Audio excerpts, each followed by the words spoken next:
আমার বোঝাপড়া আপনার বোঝাপড়া গুরুত্বপূর্ণ না। আমি আপনি ইলেকশন করব, ভোট দিবে জনগণ। এখন কথা হলো যে নির্বাচন বলতে বাংলাদেশের জনগণ কি বোঝে? বাংলাদেশের জনগণ নির্বাচন বলতে কিন্তু ভোট দিয়ে তার জনপ্রতিনিধি নির্বাচন করবে, সেটিকেই বোঝে। গণপরিষদ, আপনি একজন রিক্সা চালক, ভ্যান চালক বা একজন শিক্ষিত মানুষের কাছেও কিন্তু আপনি গণপরিষদের উত্তর পাবেন না। আমার মনে হয় যারা বলছে তারাও সঠিকভাবে যদি আপনি তাদের কাছে উত্তর দাবি করেন, তারা উত্তর দিতে পারবে না। এখন তাদেরকে কেউ শিখিয়ে দিচ্ছে, পড়িয়ে দিচ্ছে, পিছন থেকে গাইডলাইন করছে, আপনি তাদেরকে চিনবেন না। দেখেন, আমরা দেখেছি ১১ সরকার, ১ সরকার কিন্তু শুরুতে এমন মিষ্টি মিষ্টি কথা তারা বলল যে মনে হচ্ছে তারা দেবতা রূপে আবির্ভূত হয়েছে। পরবর্তীতে আমরা দেখলাম যে তারা ষড়যন্ত্রকারী। এখন এই যে একটা এনজিও গভর্নমেন্ট ক্ষমতায় রয়েছে, আজকেও দেখেন একজন প্রধান উপদেষ্টার বিশেষ সহকারী, তাকে পদত্যাগে বাধ্য করা হয়েছে।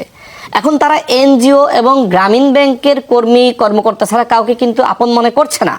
আমার তো এখন সন্দেহ লাগছে যে তারা আসলে এক ধরনের ষড়যন্ত্রের মধ্যে লিপ্ত হতে যাচ্ছে। সবাই না, তাদের মধ্যে কেউ কেউ এই কাজে আসলে আমার কাছে মনে হয় যে তারা ষড়যন্ত্রের মধ্যে রয়েছে। প্রধান উপদেষ্টাকে নানানভাবে তারা বিভ্রান্ত করছে। দেখেন, এইখানে বলা হচ্ছে যে সংস্কার ও বিচারের জন্য আমরা মুখিয়ে রয়েছি। তা আমার কথা হলো যে আপনি তো এই কাজটি করার জন্যই সরকারে গিয়েছিলেন, পদত্যাগ কেন করলেন? আপনার কাছে যদি সংস্কার এবং বিচারটাই মুখ্য হবে, তাহলে আপনি কেন সেই কাজটা শেষ না করে পদত্যাগ করলেন? এই প্রশ্নের উত্তর কি আপনি দিতে পারবেন? রাজনৈতিক দল গঠন করার জন্য সেটা কনফ্লিক্ট অফ ইন্টারেস্ট হয়, যেটি হোক না কেন। আমার কথা হলো যে আপনি তো সপ্তাহখানেক আগে বা ৪-৫ দিন আগে আপনি পদত্যাগ করেছেন। দল গঠনটা একটি ধারাবাহিক প্রক্রিয়া। এমন না যে একটি দল সবাই মিলে তৈরি করেছে আর আপনি সেখানে এসে হঠাৎ করে পদত্যাগ করে বসে গেলেন। যদি এরকম হয়, প্রধান উপদেষ্টাও তার একটা দলকে গঠন করলে তিনি এসে সেই দলে বসে যাবেন, সেটাকে আপনি মানবেন? আমি মানব? কোনোভাবে এটি আসলে গ্রহণযোগ্য না। কথা হলো যে বাংলাদেশের জনগণ চেয়েছে যে এই সরকারে যারা অন্তর্ভুক্ত হয়েছে তারা রাষ্ট্র সংস্কার করবে, গণহত্যার বিচার করবে। কিন্তু গণহত্যার বিচার মানে ওবায়দুল কাদের বাংলাদেশে ৩.৫ মাস নিরাপদে থেকে পালিয়ে যাবে, সেটা কি গণহত্যার বিচার? আপনি তো ভারত থেকে হাসিনাকে কোনোভাবে ফেরত আনতে পারবেন না, ভারত দিবে না। তার মানে হাসিনার বিচার হবে না। এই সরকার হাসিনার বিচার করতে সক্ষম না। মানে রায় কার্যকর বিচার তো করতে পারবে, হয়তো রায় কার্যকর করতে পারবে। এটা কোনো বিচার হইল নাকি? আপনার চোর পালিয়ে গেছে, আপনি রায় দিয়ে দিলেন, এটা কোনো বিচার?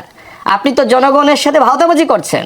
এখন আমরা যারা পলিটিক্স করি, যারা বাংলাদেশের সচেতন মানুষ, তারা কিন্তু বুঝতেছে যে কোথায় আসলে গলত।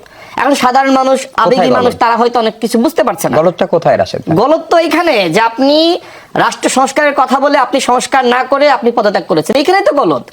আপনার ভিতরে যদি আসলেই রাষ্ট্র সংস্কারের আকাঙ্ক্ষা থাকতো, তাহলে আপনি সরকারে থাকাকেই প্রাধান্য দিতেন এবং আপনার যে কাজ, আপনি অর্ধেক সংস্কার করলেন, বাকিটা করলেন না, এই কাজটা আপনি কিন্তু শেষ করে তারপরে নামতেন, তারপরে দল গঠন করতেন, কোনো আপত্তি ছিল না।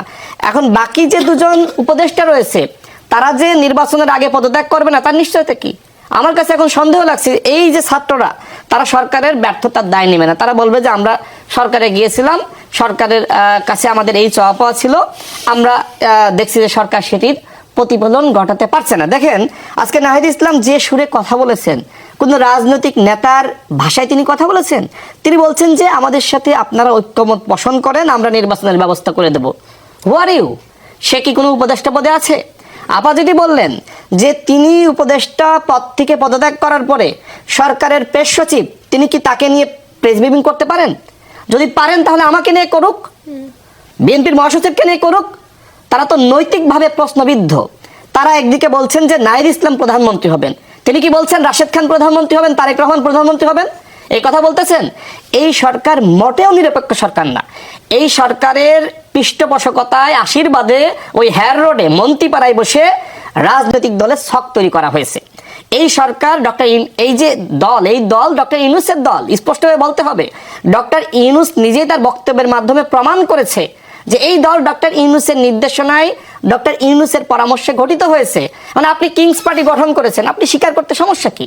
স্বীকার কিন্তু তারা করছে। কিভাবে জানেন? তারা বলতেছে যে বিএনপি তো কিংস পার্টি, জাতীয় পার্টি তো কিংস পার্টি।